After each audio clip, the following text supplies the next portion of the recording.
It's recording. Alright, look, Mo. This real quick. I'm trying to be consistent. You know what I'm saying? Vault business, please be patient with us here at the Vault. You dig what I'm saying? We've been trying to move to the C and SCM. You dig what I'm saying? Most of this shit really is strategy. Most of this shit gonna deal with the S. Very good firm has a research and development team, and I'm here to I'm R&D. And I've been doing vicious research, but I'm only trying to get that down pat. And I went back to basics.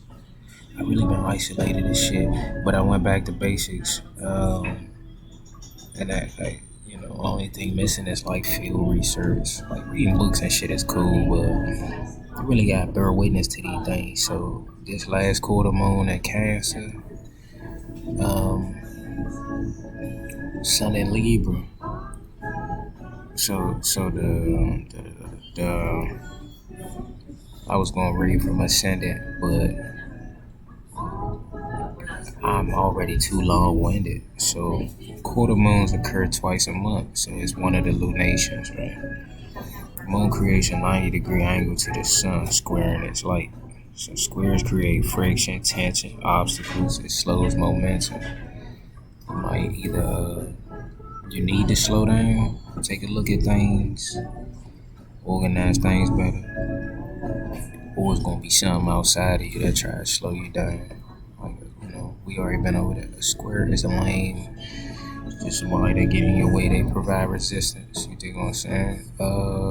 These are time for readjustment, reconsideration. They reveal to us the places, things, and shit that might require more of our attention or less of our attention. A square can be used as an axe to show you what you just need to cut off. You dig what I'm saying? Because a square is not. It creates disharmony, and it's almost like you can't actually fix them things. Some's taking a hit and it's affecting this other thing. You know what I'm saying? So you might have to just cut them things off to restore harmony. So the quarter moon happens to be in the star of Ashlesha. Ashlesha is Gadanta in the first stage of the magic. So this is like where you go in the next stage. Ashlesha is like the initiates. These motherfuckers know things and they innately feel like they know things and have an understanding of things, but they still new to it. So while like I know Ashlesha and ruled by Mercury, they think they're very smart, and they are smart, but they get ahead of themselves. They think they're too smart. They think, they turn their intuition into paranoia. They think everybody lying, or they think they can figure some. Oh, you're lying to me and shit like that, and they kind of goofy. I ain't gonna hold you. I got a thing with cancers. Um, so it's like they'll push something on you. But if we understand the things of a slave ship, oh, they don't be having no friends, bro. Like, they be having, like, backstabbers, backbiters, motherfuckers that want to do them harm. You think what I'm saying? Nipsey Hussle, that was in Ashlesha. I think he was double Ashlesha. And, like, you look into Rolling 60s, like, their main ops is other crips and shit like that. You think what I'm saying? So it's like, it just, you get that. Ruled by snakes, celestial snakes. So these the head snakes. And if you know anything about like king cobras and shit like that, man, they only eat other snakes.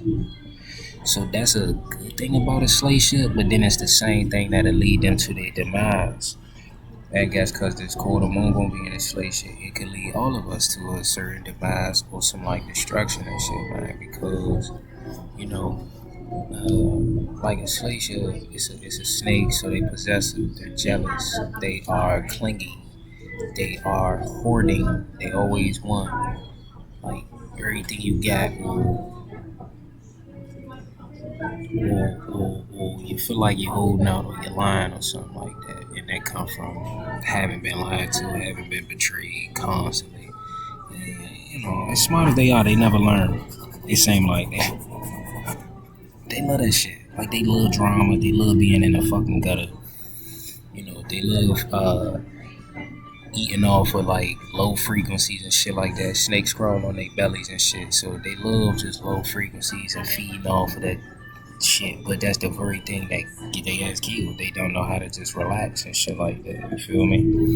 The Nagas live in Patalaloga. This another world. Another world is where all precious minerals and gems grow. So in a way, money don't mean shit to them. That's where they come from. That's where they'll return to and shit like that. So what the fuck do they want? They don't know. They actually want, because it's the start of initiate. They kind of got to devote themselves to a higher cause and shit like that, but they don't know how to do it because they don't trust nothing. And then, fuck is that? Mars is debilitated in this shit, so they really not gonna take no advice and shit like that. Alright, no. Talking about the Nagas. Serpents represent secrets, healing, wisdom, temptations. On the other side, serpents are solitary, defensive. They're cold. They like to camouflage, and they hide out in your spaces. Like they're expert at hiding them right under your nose. Right? That was slimy. Just right under your nose. You ain't even know. Surprising, designed to bite and to poison. So they always gonna bite you, always gonna poison you. The things of the place is pretty straightforward, even though there's a very mystical kind of stuff. It's good dancing. It's all that there. So you think about snakes, all that crawl on their bellies, all that feed on low vibration, purveyor of low frequencies. And they're also prone to sudden transformations. Snakes are coiled, so that means they always tightly wound. Dangerous and sexual. The energies are the Ashlesha also. So Ashlesha, yeah, tightly wound you really gotta be careful with them. Ashlesha is the star that represents the initiation into the mysteries. It's where the Kundalini begins to uncoil, but the Kundalini energy is it's not fragile because it'll tear your ass up and it can make you sick. But it gotta be managed almost as if you was doing like alchemy. You was playing with super duper reactive materials. You dig what I'm saying? Because they might just wake up and I guess the Kundalini energy in them would be just raging. They might want an underdeveloped motherfucker gonna want to fight. As you start to get older, you're gonna want to fight or fuck. Then when you get old enough, you're gonna be like, I just want to fuck. And then when you get even older, you be like, oh my gosh, I need to repent. It's like, but it begins to uncoil, but it's hard to handle. And they don't really have, because Mars is debilitated. They do not have impulse control. You dig what I'm saying? They don't have impulse control. So the moment they build up, they shoot that shit out. You dig what I'm saying? Either they actually gonna shoot that shit out, fight, stab, kick, whatever. Usually they just wanna run their mouth and talk some shit to push you to that point. You dig what I'm saying? Weird.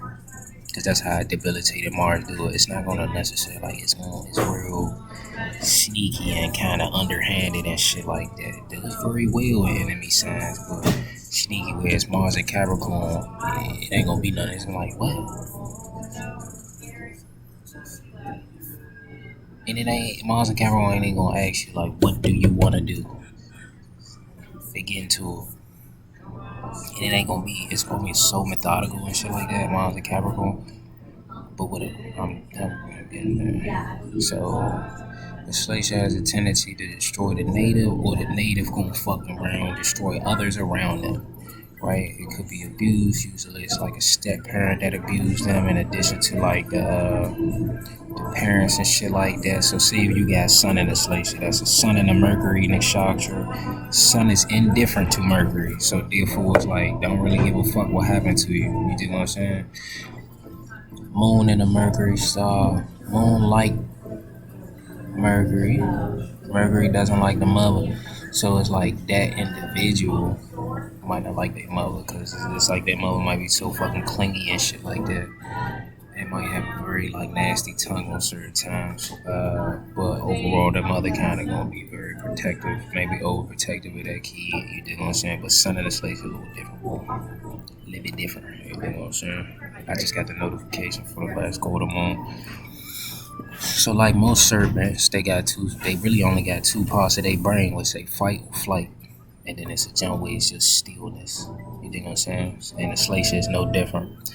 Similar to K2 types, Ashlesha is prone to hold grudges and strategize, but like in the moment, if they in their emotions in the moment, they don't really got a clue what they gonna do. They just know, oh, if I got this, I'm gonna use this, I'm gonna grab this, and I'm gonna tackle that.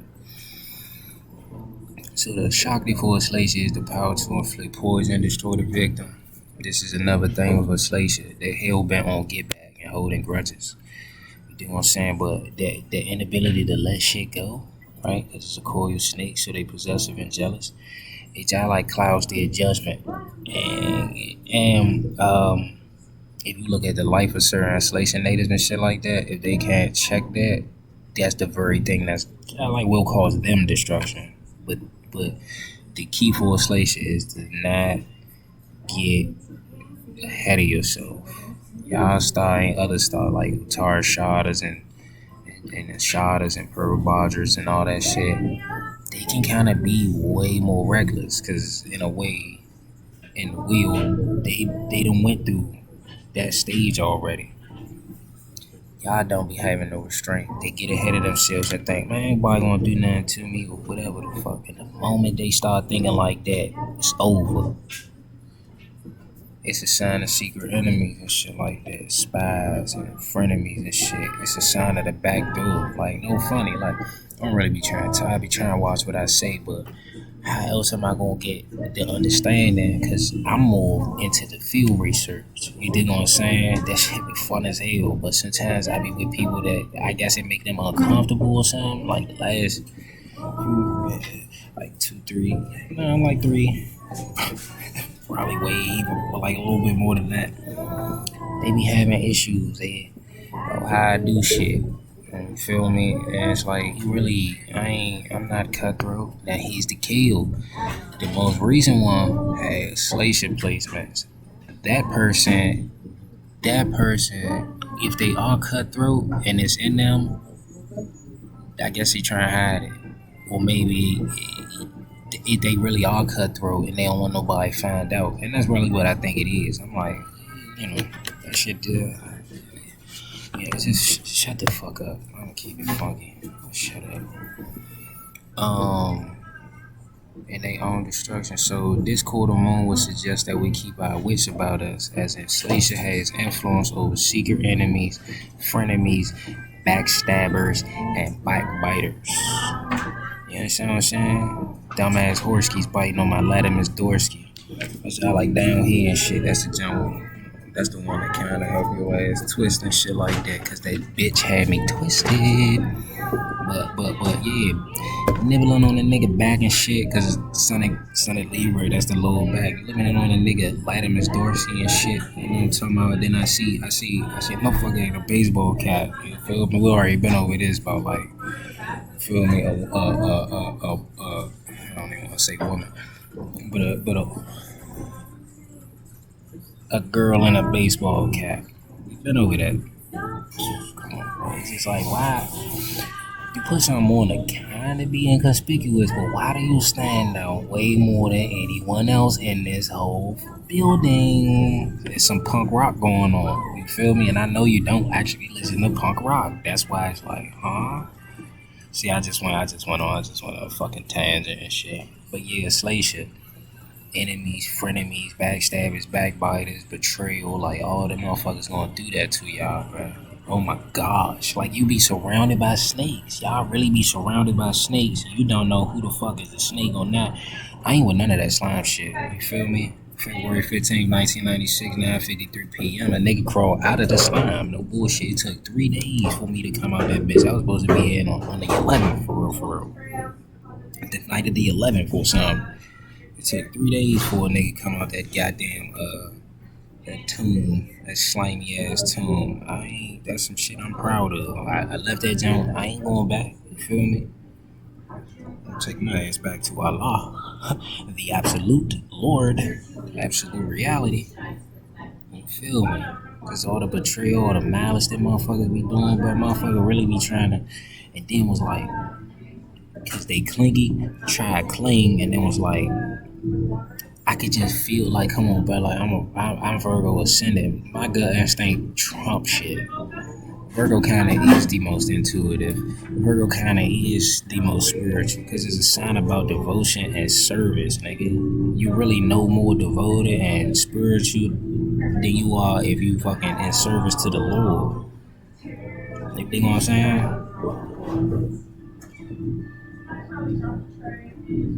And my granny got moon in Virgo. She was born with a veil on her face. So I already know what it is. So now, when we apply all that, right? So the instinct to initiate devotion and care interact stressfully with the purpose or the will, right? To initiate partnerships, relation, business, pleasure, or filial love. So this looks like emotional issues and setbacks, past experiences coming to surface in the mind. And it's kind of creating blocks. It's leaving us feeling, it's leaving one feeling a bit lonely or isolated at this time, unable to relate to others, right? And then at the time of the full moon, Saturn was on the ascendant. Saturn on the ascendant, and he was retrograde. Uh, a couple moons so far this year, we've had Saturn on the ascendant, and that was pointing to the loneliness epidemic. The United States General Surgeon even spoke about this loneliness epidemic that has been occurring and shit like that. Like nobody, like nobody, everybody on that vampirical bullshit, especially like. Uh, we had spoke about this too, but like people that's at 26 to 30 and shit, maybe more, they going up like even 25-year-olds now. Everybody approaching their Saturn return and they giving off vicious necromancy shit. It's like, man, I didn't do what I was supposed to do when I was like 3 years ago or something like that, and now I'm fucking sweating and panicking. It's like, get your bitch ass on. You just gonna have to fucking be patient and just work hard, though. You know what I'm saying? Persist. You know what I'm saying? But all this dragging other people into your fears and inadequacies about yourself, you dig what I'm saying? You looking crazy. Don't be out here with something to prove. I'm telling you, don't be out here moving like you got something to prove to somebody right now, bitch. This whole thing is about motherfucking returning towards God, dog. I'm telling you, your counterfeit personality gonna have you thinking that you gotta have this, and this to be happy and shit like that. But you really should just repent to get rid of all them dumbass desires so that you could just like make yourself available for what the Lord want for you. Alright, cool. You know what I'm saying? So now Sun and Swati. Swati is the debilitation star of the Sun at 10 degrees, but the Sun was in mutual exchange with Venus, so this motherfucking debilitation wasn't so bad. Like I know we all kind of was a little bit tired of people doing this transit, but for some reason that Venus being at Leo, that Parivartana yoga was out like I could feel it helping a nigga and shit like that. So now Sun is no longer in deep debilitation, it's on a course towards exaltation. Sun's debilitation in Libra shows a bit of selfishness, a lack of trust in partnerships. Sun is naturally selfish and feels a little bit unhappy giving all of itself to others. You dig what I'm saying? So Sun and Libra types, Sun and Aquarius types, we naturally just don't trust others. We got a little bit of like a disdain for the solar nature in others because it's just like it comes off as that pride, a lack of humility, and just ego instead of like a reflection of one's soul and their own personal ethics and their character. You know what I'm saying? So Sun represents dharma, righteousness, character. So they often see the immoral side of others and shit like that. You know what I'm saying? Or have been crossed due to others' pride and shit like that. So the Shakti for Swati is the power to transform, disperse like the wind. This is about gathering one's strengths while still dealing with outside influences and turbulences. You dig what I'm saying? It's a single blade of grass or a small sapling tree. So it's staying alone in the field, staying alone in the marketplace, staying alone like and issues, but it could be amongst a whole bunch of other people. It could be a bunch of shit going on, but you still gotta be kind of solid. You gotta adapt to the motherfucking environment around you. Presided over by Vayu, he is the Lord of breath, wind, and strength. So if the breath leave your body, everything else child like gonna follow. You feel me? But you could lose an arm and still be here. But you lose your motherfucking breath, your ass is dead. That's your whole strength. Krishna he told Arjuna on the battlefield in the Gita that of the gods he is Vayu. So value being like kind of like a representation of a name of the highest form of the Lord, because the breath is there, like you breathing, but it ain't you acting on that breath for real, for real. You can maybe like put a little extra in that, but you ain't really doing shit. So know that. You know what I'm saying? Keep in remembrance of my shit about to die. So now through the fucking swaying in the wind, the sapling tree kind of it gets a bit of like it gets strength, it develops strength in its motherfucking trunk and shit like that. So we gonna go through some turbulence in life, you dig what I'm saying? And it's gonna fuck with you. So apply the Shakti.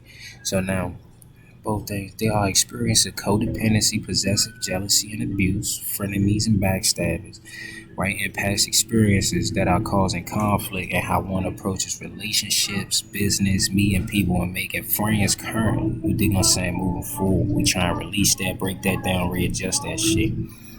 Sun and Swati shows the need or the purpose to be an individual. Even if you in a partnership, you never fucking let go of yourself. You dig what I'm saying? When that motherfuckers is blowing hot air, you jive like go hard, you stay tall, you motherfucking adapt. Oh my God, it's running low. So inflicting poisons and destroy and transform how one is seen by others. That's how I going. What I say? I did see a punk rocker the other day, and I had to work on that shit. So Wayne and Moon in the 11th house, wishes related to cash are more likely to come true if you boost your self-esteem. Wayne and quarter moon on the first house, just on the moon chart. If you deal with any issues in your private life, you might actually sort them out once and for all. You dig what I'm saying? So that's just like my own homework. Cause I be having issues like fuck. Let me show you this shit. 22.